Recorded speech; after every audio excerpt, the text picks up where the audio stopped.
ഭരണത്തിലേറിയ ഉടൻ തന്നെ വി.ഡി. സതീശൻ സ്ത്രീകൾക്കുള്ള സൗജന്യ ബസ് യാത്ര ആരംഭിച്ചു.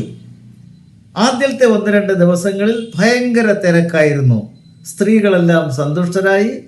വി.ഡി. സതീശൻ വാക്കുപാലിക്കുന്ന ഒരു രാഷ്ട്രീയ നേതാവാണ് എന്ന് അദ്ദേഹത്തെ ശ്ലാഘിക്കുകയും ചെയ്തു.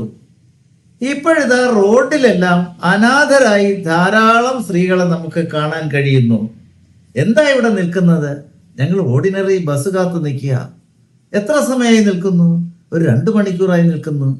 ബസ്സൊന്നും വന്നില്ലേ? ബസ് വരുന്നുണ്ട്. Fast, super fast, limited fast തുടങ്ങിയിട്ടുള്ള നല്ല അഴകുള്ള KSRTC ബസ്സുകൾ ധാരാളം വരുന്നുണ്ട്. പക്ഷെ ഞങ്ങൾക്ക് അവിടെ കയറാൻ പറ്റില്ലല്ലോ എന്നാണ് സ്ത്രീകൾ വിലപിക്കുന്നത്. അപ്പോൾ നിങ്ങൾ എത്ര നേരം നിൽക്കും? ഏതായാലും മുഖ്യമന്ത്രി പറഞ്ഞ വാക്കല്ലേ, അത് അദ്ദേഹം പാലിക്കാതിരിക്കത്തില്ലല്ലോ. അത് പാലിക്കും. ഞങ്ങൾ ഓർഡിനറി ബസ് കാത്തു തന്നെ നിൽക്കുകയാണ്. ഒരു പക്ഷേ ഇന്ന് വീട്ടിൽ പോകാൻ പറ്റിയില്ലെങ്കിലും ഇത് ഞങ്ങൾ കാത്തു തന്നെ നിൽക്കും. ഞങ്ങൾക്ക് കിട്ടിയ ഒരു സൗജന്യമാണ്, അത് ഞങ്ങൾ മാക്സിമം ഉപയോഗപ്പെടുത്തുക തന്നെ ചെയ്യും. ഏതായാലും 2 ദിവസം കഴിഞ്ഞതോടുകൂടി അങ്ങനെ കാത്തു നിന്ന സ്ത്രീകളെല്ലാം തിരിച്ച് വീട്ടിൽ പോയി പൈസയും ഒപ്പിച്ചു വന്ന് KSRTC ബസ്സിലോ അല്ലെങ്കിൽ മറ്റേതെങ്കിലും വാഹനത്തിലോ അവർക്ക് എത്തേണ്ട സ്ഥലത്ത് എത്തേണ്ട രീതിയിൽ എത്തുകയാണ്.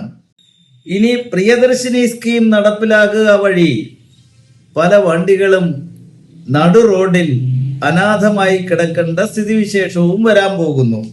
വന്നു കഴിഞ്ഞിരിക്കുന്നു. അടൂരിൽ ഈ സൗജന്യ യാത്രയ്ക്കായി സ്ത്രീകൾ ബസ്സിനകത്ത് കയറി. പക്ഷേ ബസ് ഓടുന്നില്ല, ബ്രേക്ക് ഡൗൺ ആയിപ്പോയി.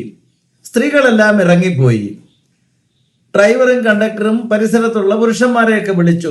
അവരടുത്ത് വന്നു. എന്നിട്ട് പറഞ്ഞു, സ്ത്രീകൾക്കല്ലേ ഉള്ളൂ സൗജന്യ യാത്ര, സ്ത്രീകൾ വന്ന് തള്ളട്ടെ, അവര് തള്ളി സ്റ്റാർട്ടാക്കട്ടെ എന്ന് പറഞ്ഞ് ഈ ഡ്രൈവറെയും കണ്ടക്ടറെയും വെട്ടിലാക്കി, കോർപ്പറേഷനെ നടു റോഡിലുമാക്കി. അങ്ങനെ ഈ സ്കീമിനെ അവർ ചുരുക്കത്തിൽ വഴിയാധാരവുമാക്കി.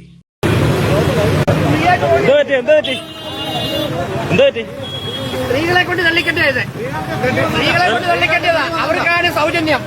ഞങ്ങൾ പുരുഷന്മാര് തള്ളി അവർക്ക് സ്ത്രീകൾക്ക് സൗജന്യ യാത്ര. ഇത് സ്ത്രീകളാണ് ഫ്രീ ആയിട്ട് പോകുന്നത്. ഞങ്ങൾക്ക് യാതൊരു ആനുകൂല്യവും ഇല്ല. എന്തായാലും ഞങ്ങള് സർക്കാർ വേണ്ടി സ്ത്രീകളെല്ലാം ഇറങ്ങിപ്പോയോ? എല്ലാവരും സ്ത്രീകൾ ഇറങ്ങിപ്പോയി. വണ്ടി ഇറങ്ങിപ്പോയി. പുരുഷന്മാർ വണ്ടി തള്ളി സ്റ്റാർട്ടാക്കി. അപ്പം എല്ലാത്തിനും പുരുഷന്മാര് വേണം. എല്ലാത്തിനും പുരുഷന്മാര് വേണം. ഏതായാലും സതീശൻ ആള് പുലിയാണ്. വെറും പുലിയല്ല, ഒരു സിംഹം.